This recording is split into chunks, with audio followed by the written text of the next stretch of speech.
বলি হলো মাধবপুর লেক বলে এটা। মাধবকুণ্ড না, মাধবপুর লেক এটা।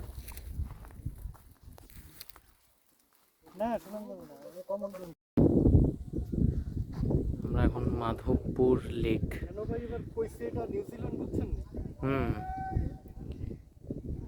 মাধবপুর লেকে আমরা এখানে চারিপাশে পাহাড়, পাহাড়ের মধ্যে মানে টিলার মধ্যে চা বাগান।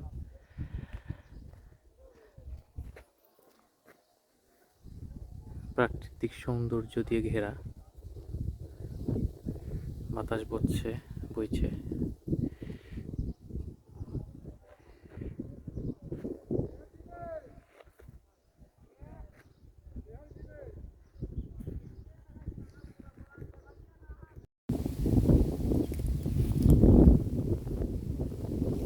রবীন্দ্রনাথ ঠাকুরেরও ইচ্ছা পূরণের মতো আমরা এই জায়গায় খাই না দেখে এই জায়গায় মিস করি, আর হেতেরা ঢাকায় খায় না দেখে ঢাকা মিস করে।